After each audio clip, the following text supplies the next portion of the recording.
Dobrusa, Moldova. 30 years ago, the village of Dobrusa had about 200 residents. At the start of this year, it had just 3.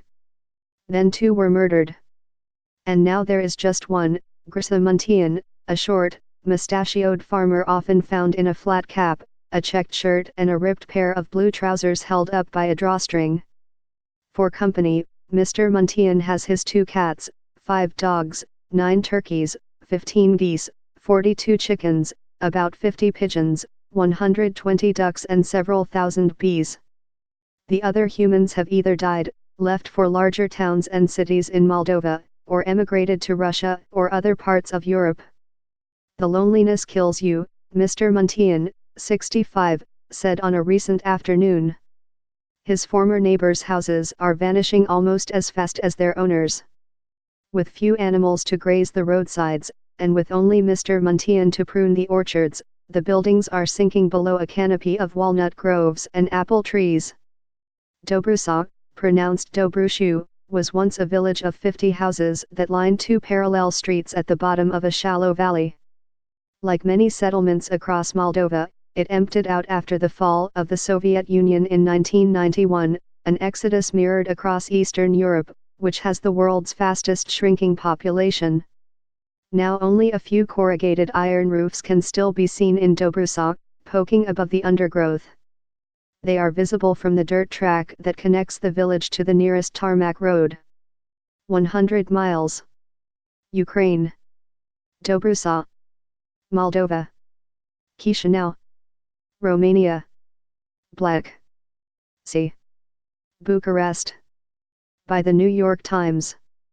Even the village graveyard, set on the other side of the valley, is slowly receding into an undergrowth of nettles and brambles, grass flowers and cow parsley. Plants like these are the closest Mr. Muntean has to neighbors. When I work, I speak with the trees, he said. With the birds, with the animals, with my tools. There is no one else to talk to. Until February, Mr. Muntean relied on the company of Gina and Lita Lozinskaya, a couple in their early 40s who lived at the other end of the village. The Lozinskys helped Mr. Muntean tend his small holding, and kept an eye on his home when he took his eggs and vegetables to the area market. The trio spoke, at least by phone, on a near-daily basis. But one Sunday last February, the Lozinskys stopped answering Mr. Muntean's calls. He heard nothing from them on that Monday. When they failed to call him back on that Tuesday, he assumed he had done something to annoy them. On the Wednesday, after a tip-off, the mayor of the surrounding area, Grigory Muntenu, visited the Lozinskys' home. In their garden, the mayor found the couple's cow, its udders unmilked in days. Inside the cottage, he found their half-naked corpses, cold and blood-stained, lying on the wooden floor. An investigation found that the couple had been bludgeoned to death by a drunk laborer, after he and a fellow farmhand had tried to rape Ms. Lozinskaya, the mayor said.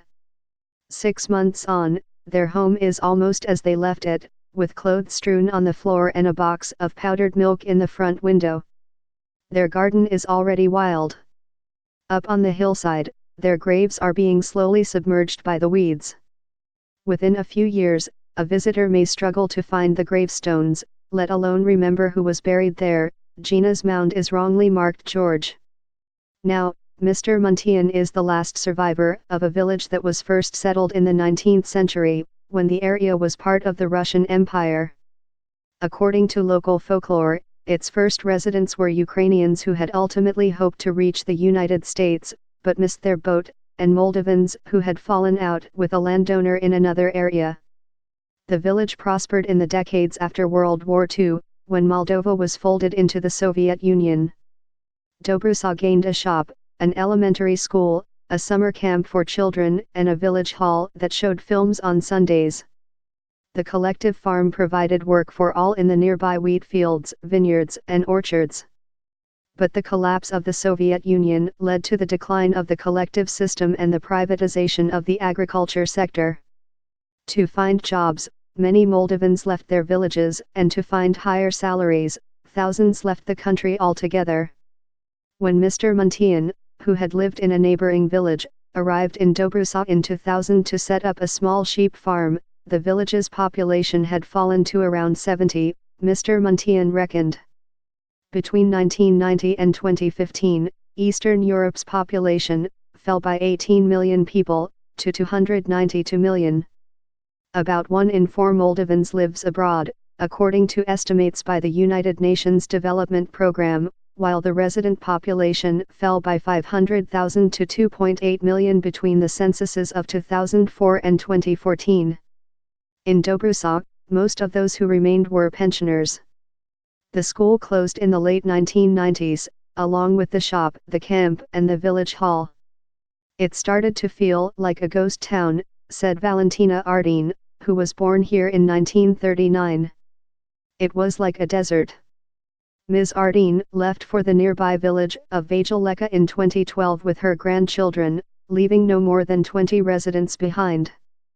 Then the Ialii family left, and the Petermans. Old Kolia Mazalkowski passed away, aged somewhere near 100, and so too did Mr. Lozinski's mother, Klava. Mr. Muntean's wife left him, and their 4 children, who had never actually moved to the village in the first place, emigrated to Spain. By 2016, Dobrusa had 3 villagers. Even Mr. Muntean's sheep had gone, with so few villagers to help him, he gave up the sheep farm in 2013. Now even Mr. Muntean is considering leaving for a nearby town himself. Yet, for all his loneliness, Mr. Muntean says there is a kind of joy to the peace and solitude.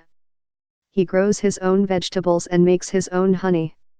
He lives among nature, disturbed only by the sound of his geese, in a valley he describes as a kind of heaven.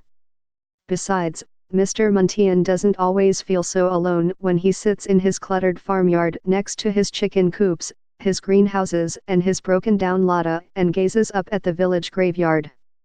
Gina always said he'd be watching over me, Mr. Muntean said. And now he is. Ardar Korgensa contributed reporting.